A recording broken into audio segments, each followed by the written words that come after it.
Hola, soy Damián y trabajo en BEPMAGEC, una federación de colectivos ecologistas de toda Canarias, que a su vez está incluida dentro de Ecologistas en Acción, una federación de colectivos ecologistas a nivel de toda España. Actualmente estamos trabajando con un proyecto de la Unión Europea titulado ACLIEMAC, que si lo desglosamos vendría a decir adaptación al cambio climático en los sistemas energéticos de la Macaronesia. Así que bien, esto es otro vídeo más sobre cambio climático. Lo que está... Hola, Damián. ¡Anda! Hola, Valentina. ¿Qué camisa tan bonita? ¿De dónde la has sacado? Muchas gracias, la saqué del cajón de las cosas muy importantes. Ah, pues mira, el duende de las cosas importantes tendría que haber planchado la camisa. La atmósfera de la Tierra es como una cebolla. Tiene varias capas. Troposfera, estratosfera, mesosfera, termosfera y exosfera. La que nos interesa a nosotros es esta, la troposfera, porque es donde vivimos nosotros. Y es donde se produce el efecto invernadero. ¿Y eso qué? Bueno, si has estado alguna vez dentro de un invernadero deberías saberlo. Y no me digas que no, porque sería algo raro que nunca hubieses estado dentro de un coche en pleno verano.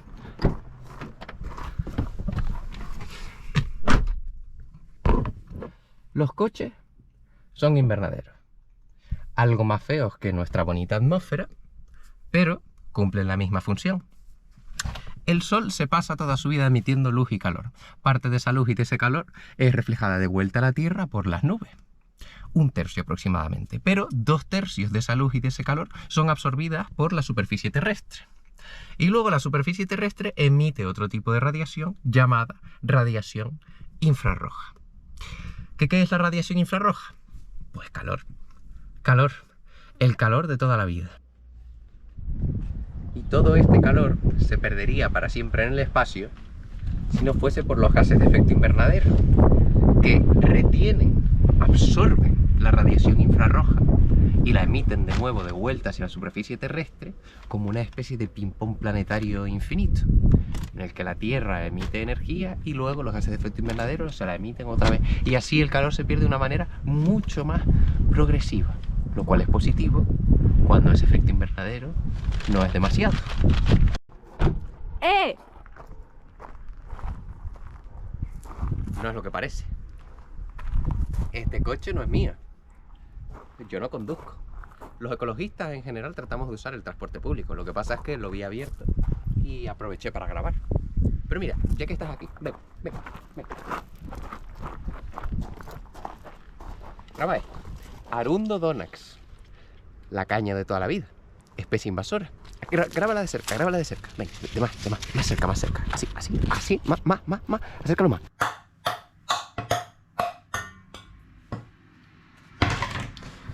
A ver, el efecto invernadero es un fenómeno natural, gracias al cual la Tierra no es una bola de hielo por la noche. Lo que pasa es que los seres humanos lo hemos aumentado de manera artificial, mediante la quema de combustibles fósiles, que básicamente lo que hacen es emitir más gases de efecto invernadero a la atmósfera, haciendo que la temperatura aumente mucho más rápido.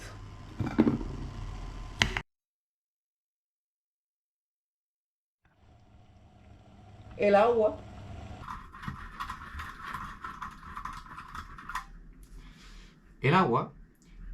es un gas de efecto invernadero. Y como vivimos en el planeta azul, pues es el gas que más efecto invernadero produce en términos absolutos. Lo que pasa es que no nos preocupa demasiado porque tiene su propio ciclo natural. Es decir, cuando el agua se evapora, se forman nubes, después precipita y el ciclo se completa otra vez. El gas que sí nos preocupa es el segundo gas de efecto invernadero más importante, el dióxido de carbono. Básicamente el que emanamos cuando respiramos. Y que tiene su propio ciclo natural, pero que transcurre a lo largo de millones de años. Las plantas absorben dióxido de carbono para realizar la fotosíntesis, utilizan ese carbono para crear sus tejidos, ese carbono se va almacenando poco a poco en la Tierra y luego se libera mediante los incendios, la respiración celular, etcétera, etcétera. Pero es un proceso que toma miles o millones de años. Ahora bien, hay otros gases de efecto invernadero. Los clorofluorocarbonos, los óxidos nitrosos, el metano, el butano y otros muchos. Incluso el ozono. Pero, que acabo de mencionar el ozono, tiene que ver la capa de ozono con el efecto invernadero? Dije antes que la capa que nos interesaba de la atmósfera era la troposfera, por ser la capa donde se produce el efecto invernadero y donde se desarrolla la vida. Pero mentí. Toda la atmósfera nos interesa. Nos permite respirar, nos protege de los meteoritos que se desintegran al llegar a grandes velocidades y también nos protege de la radiación ionizante. Es decir, de esos rayos del Sol que son capaces de arrancar electrones de nuestros átomos. Por algo son tan gruesos los trajes de los astronautas para protegerles de la radiación cósmica. Famosos son los rayos ultravioleta. Sin embargo, a la superficie solo nos llega un pequeñísimo porcentaje de la radiación ultravioleta, y eso es gracias a la capa de ozono, situada en la estratosfera. El ozono estratosférico reacciona absorbiendo los ultravioletas e impide que lleguen hasta nosotros. O al menos era así hasta que en los años 30 un señor muy premiado descubrió los clorofluorocarbonos, unas moléculas muy estables que reaccionan con el ozono de la estratosfera, destruyéndolo y por lo tanto impidiendo que nos proteja de esa radiación ionizante. Debido a dinámicas atmosféricas, los clorofluorocarbonos se empezaron a acumular en el Polo Sur, así que si vivías en Sudáfrica o en Chile o en Argentina y te ibas a la playa en verano, te la estabas jugando. Pero, gracias a Zaratustra nos dimos cuenta y en el año 87 se firmó el Protocolo de Montreal, que prohíbe la comercialización de los clorofluorocarbonos a nivel mundial y regula el uso de otro centenar de sustancias que también afectan a la capa de ozono. Hace rato que no hablo del efecto invernadero, porque sí, el ozono es un gas de efecto invernadero, pero está allá arriba.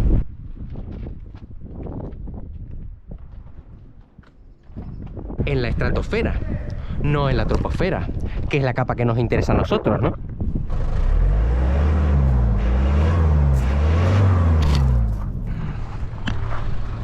Este ozono sí es el que produce el efecto invernadero. El ozono que sale de los tubos de escape de los coches, de las fábricas, de los aviones y de todas estas cosas, que luego reaccionan en la atmósfera gracias a la luz solar y forman las moléculas de ozono troposférico, que es contaminante y corrosivo y por lo tanto dañino para la salud, sino que se lo digan a los madrileños que tienen restricciones a la circulación cada cierto tiempo.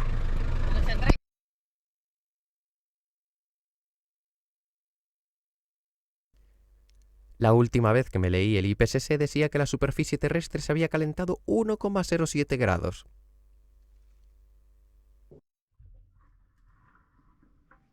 Y puede parecer poco, pero es que eso es una media mundial, lo que quiere decir que la temperatura no aumenta lo mismo en el Ecuador que en el Polo Norte. A lo mejor en el Ecuador aumenta 0,8 grados y la temperatura en el Polo Norte aumenta 6 grados centígrados.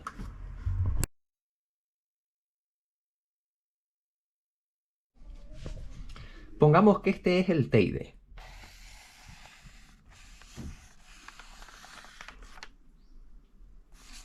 Nevado. Y que aquí vive la violeta del Teide. Pongamos que aumentamos la temperatura 0,5 grados. ¿Qué hace la violeta del Teide? Sube un poco más. Pongamos que aumenta la temperatura 0,9 grados. Y la violeta del Teide, acostumbrada a un clima fresquito, dice, voy a subir un poquito más. Sube la temperatura 1,3 grados. Y la violeta del Teide dice, uf, qué calor. Y sube un poco más. Aumentamos la temperatura 1,5 grados. Y nos quedamos sin violeta del Teide. Eso es lo que le está pasando a un montón de especies que, como dije, tienen un límite de tolerancia bajo. Es decir, que les cambia un poquito sus condiciones de vida y en el caso de la temperatura, o bien no pueden migrar a alturas superiores o bien no pueden migrar a latitudes superiores. Y entonces desaparecen. Es lo que le está pasando a los osos polares, que si se derrite todo el hielo del Polo Norte, no pueden nadar eternamente. Y de esto, lo que tenemos que tener claro es que la Tierra se está calentando. Eso es a lo que llamamos calentamiento global. Y es un problema, porque no supone solo que la Tierra se esté calentando, sino que están cambiando otra serie de procesos climáticos. Cambio climático.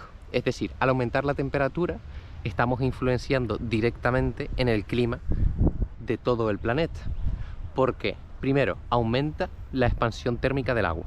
Es decir, el agua cuando la calentamos aumenta de volumen y eso es una de las principales razones por las que está aumentando el nivel del mar. Otra razón, el derretimiento de la plataforma de hielo continental, de Groenlandia, del Polo Sur, que eso sí que influye directamente en el aumento del nivel del mar, porque es hielo que estaba situado en el continente. No estaba desplazando ya una masa de agua, entonces al derretirse va hacia el océano y hace que aumente el nivel de las aguas. ¿Qué más? Si aumenta la temperatura global, aumenta también el grado de evapotranspiración, es decir, hay más vapor de agua en el cielo. ¿Y quiénes son grandes devoradores de vapor de agua a nivel mundial? Pues los huracanes y las tormentas tropicales en general, con lo que se espera que aumente tanto la intensidad como la frecuencia, probablemente, esto todavía se está estudiando, de los fenómenos meteorológicos adversos. Y no es solo que el clima vaya peor, sino que cada vez se está volviendo más impredecible. Donde antes habían lluvias, ahora de repente esas lluvias se desplazan y se van hacia otros lugares. Los desiertos están avanzando. Hay lugares que se están desertificando, desertización, fenómeno natural, desertificación, fenómeno artificial. Bueno, con causas naturales, pero también inducido por causas artificiales, por los seres humanos. Avance también de enfermedades tropicales ligadas a climas cálidos, pues como ahora la temperatura está aumentando a nivel mundial, vamos a ver cómo todas esas enfermedades van rodándose hacia latitudes superiores. Avance también de especies invasoras. Otros fenómenos más extremos que todavía se están estudiando, aunque parecen poco probables, es que se detenga la cinta transportadora oceánica que transporta nutrientes y ayuda a regular todo el clima mundial.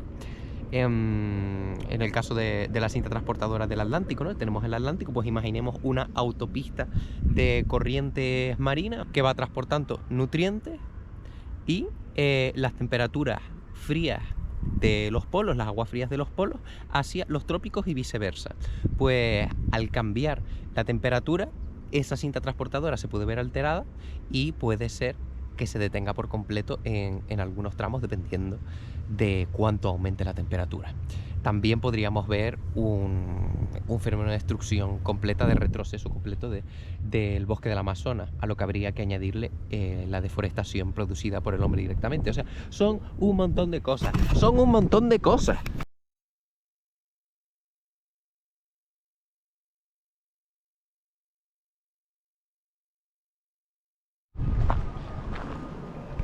Eso es cambio global.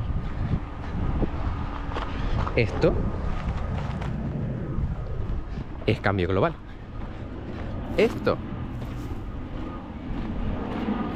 es cambio global. Eso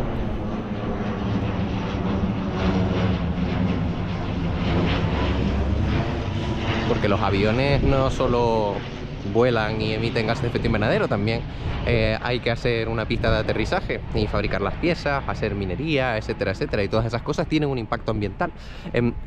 Lo que iba a decir antes, esto es tartaguera, que es la planta con la que me grabé antes tan bonita. Tartaguera es una especie invasora, súper venenosa, extendida ya por tantas partes del mundo. Se ha adaptado al clima de Canarias y vive aquí tranquilamente y está desplazando a las especies autóctonas. Cuando una especie introducida empieza a desplazar a las especies autóctonas, se la considera especie invasora. ¿Qué otra especie es invasora tan famosa? Esta. El rabo de gato. El rabo de gato. Prácticamente ya por todas partes. Por todas partes, está por todas partes. Pues esta plantita de aquí es una tragedia porque está omnipresente.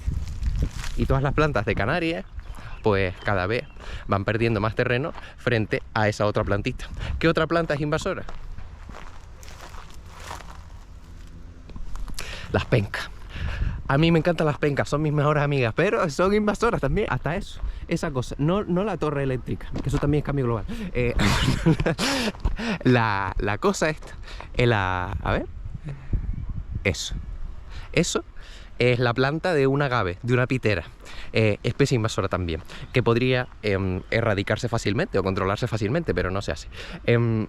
Pues todos esos procesos de destrucción de la naturaleza, la sobrepesca, la minería, el coger y atropellar especies protegidas o coger y llevarte callados de la playa, contribuyendo a que entonces las algas no puedan crecer sobre la superficie de las piedras, etcétera, etcétera. Todos esos procesos destructivos de la naturaleza que no solo tienen que ver con el cambio climático, sino con la actividad humana directa, es cambio global.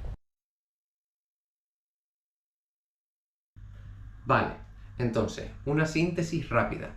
Efecto invernadero, fenómeno natural del planeta Tierra que contribuye a estabilizar la temperatura, con lo cual por el día no nos morimos de calor y por la noche la Tierra no es una bola de hielo congelada.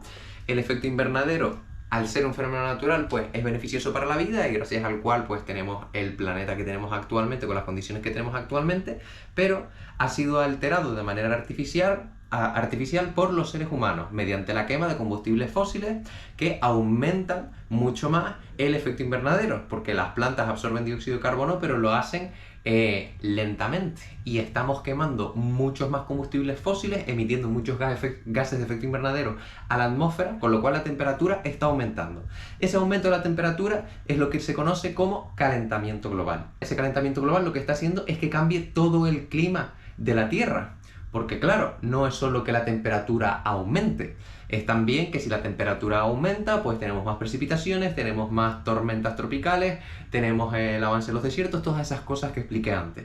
Y luego tenemos el cambio global, que sería una manera de sintetizarlo todo, o sea, sería como lo que engloba todo lo anterior, más todos aquellos procesos destructivos de la naturaleza que están producidos por los seres humanos. Vale.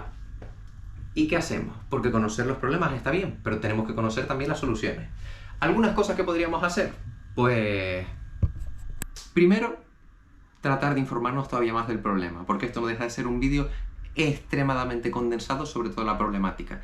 Y hay cosas que si no podemos conocer en profundidad, pues tampoco podemos opinar sobre ellas, ¿no? Entonces, cuanta más información tengamos, mejor vamos a estar respaldados a la hora de enfrentarnos a todos estos cambios que vamos a ir experimentando progresivamente en los próximos años. Porque ya estamos viendo una ola de incendios de las peores, si no la peor de la historia de España en este año, récords de temperatura que se siguen batiendo, etcétera, etcétera. Y claro, esas cosas, si no entendemos de dónde salen, al final no podemos actuar para cambiarlas. Entonces, información. Luego, visibilización. Si tenemos esa información, tratar de visibilizarlo y tratar de concienciar a las personas de nuestro alrededor para que se empiecen a plantear, oye, a lo mejor en vez de ir a comprar el pan en mi coche, podría ir caminando si la tienda me queda cerca, ¿no? O, oye, a lo mejor si voy a ir en coche hasta tal sitio, podría ir en transporte público y estoy ahorrando emisiones. Utilizar el transporte público, reducir nuestra movilidad en general, puesto que la movilidad es uno de los grandes emisores de gases de efecto invernadero. Tratar de reducir los lujos en lo máximo posible, o sea, podemos disfrutar de la vida sin necesidad de irnos a un hotel de 5 estrellas. A lo mejor el hecho de escoger nuestra playa favorita a un hotel de lujo está haciendo que no favorezcamos la construcción de más hoteles de lujo en espacios protegidos. Entonces, escoger nuestro ocio, qué tipo de ocio queremos, porque vivimos en la sociedad del ocio. En el caso de los países desarrollados sobre todo, no tenemos acceso a prácticamente todos los lujos del mundo, pero a veces esos lujos lo que están haciendo es entorpecer todavía más el avance para luchar contra la crisis climática. Tenemos que cambiar nuestro sistema energético. Apostar por el autoconsumo, es decir, ponernos nuestra placa fotovoltaica en nuestra casa o tratar de reducir el consumo general, pero existen las cooperativas energéticas y existen subvenciones para ponernos placas fotovoltaicas en nuestras casas y bueno, son una serie de cosas que no me da tiempo a explicar en este vídeo, pero que existen y que como individuos pues deberíamos informarnos ya no solo por el medio ambiente, sino también egoístamente la luz cada vez está más cara. Tener en cuenta el modelo de residuos, reducir en todo lo posible los residuos que generamos. Por ejemplo, los supermercados, mucha gente se queja de que nos embalan todo en plástico, pues en Canarias tenemos la suerte de tener los mercadillos del agricultor. Si en vez de ir a comprar al supermercado vamos y compramos la fruta y la verdura en un mercadillo donde el propio productor de tomates me está vendiendo los tomates directamente y yo voy con mi bolsa de tela, pues ya me estoy ahorrando el embalaje de los tomates y me estoy ahorrando el que me den una bolsa de plástico. Entonces, comida de cercanía, con lo cual además nos estamos ahorrando el transporte de muchas frutas y verduras que vienen desde el otro lado del mundo hasta donde estamos nosotros para consumirlas. También saben mucho mejor y nos estamos ahorrando todos los residuos. Si además tenemos un jardín y podemos hacer compost y luego con ese compost pues nos crecen unas plantas bonitas y divinas de la muerte, pues fantástico. O sea, son un montón de cosas que podemos ir haciendo en nuestro día a día, poquito a poco, para a nivel individual combatir la crisis climática. Y todo esto está muy bien, pero también hay que empezar a plantearnos hacer cambios a nivel colectivo. Existen asociaciones de voluntariado, ¿no?, que se dedican a, en el caso de Ecoimplicado, que es una camisa que tenía por ahí de alguna limpieza que he hecho con ellos, pues hay, en el caso de esta asociación se dedican a hacer limpiezas de basura en playa. Hay otras asociaciones como ABECE, que se dedica a hacer control de especies invasoras, principalmente de el rabo de gato, especie que enseñaba antes. Hay asociaciones que se dedican a restaurar los caminos, hay asociaciones que se dedican a poner alegaciones a proyectos que no tienen ningún tipo de sentido. Hay un montón de cosas, o sea, tenemos que colectivizar la problemática que al fin y al cabo no deja de ser una problemática global. Tenemos que empezar a dejar de pensar en un plano individual y empezar a actuar de manera colectiva. Y sí, está bien exigirnos a nosotros a nivel individual, pero también tenemos que exigir a los gobiernos y a las empresas que hagan cambios. Primero, por nuestro bolsillo. Si nosotros nos quejamos de que no nos gusta un determinado restaurante de comida rápida, pero luego seguimos yendo a ese lugar a seguir comiendo las mismas cosas, y luego decimos, no, pero es que esta gente no es sostenible, me ponen las cucharillas de plástico, pero seguimos yendo a ese sitio, al final no estamos contribuyendo a cambiarlo. Entonces, nuestro bolsillo es una de las principales maneras de exigirlo, y luego, en el caso de los gobiernos, pues ir a manifestaciones, concentraciones, presentar alegaciones, informarnos de todos los proyectos, ver a los partidos que votamos, ¿no?, leernos el programa electoral. O sea, tenemos que informarnos para saber cómo podemos actuar. Si queremos cambiar, hay un montón de maneras. La cosa es ver cuál es la que cuadra mejor con nosotros. No tenemos que cambiar el mundo de la noche a la mañana, ni irnos a una cueva a vivir en taparrabos durante el resto de nuestra vida. Podemos hacer las cosas poquito a poco y disfrutar también de los cambios que vamos haciendo, porque los seres humanos, al fin y al cabo, tenemos una curiosidad inherente que nos ha permitido llegar hasta donde estamos por medio de todos los descubrimientos que hemos hecho, y que nos debe seguir permitiendo descubrir todas las maravillas que hay en el mundo. Así que descubramos todas estas maravillas antes de que nos las carguemos todas. Abrumador, ¿no? Parece que te estamos empujando hacia una reforma casi inquisitiva de la conducta y de la libertad individual. Hay quien aboga por proteger el mundo, y hay quien aboga por proteger la libertad de destruirlo. Sin embargo, cambiar de hábitos no equivale necesariamente a vivir peor. Este trocito de tierra flotante en el espacio es lo único que tenemos por ahora. Así que aunque hiciésemos una escalera hacia Marte, allí no encontraríamos nada parecido a las bellezas de nuestro planeta. La vida es una muchacha endiabladamente complicada, extraña y llena de rarezas. Y nosotros estamos conectados a ella de alguna manera. Estamos vivos, por favor. Cuando vemos un paisaje inverosímil o alguna de esas intrincadas ocurrencias de la creación, se nos erizan los brazos o se nos dilatan las pupilas. Algo querrá decir eso, ¿no?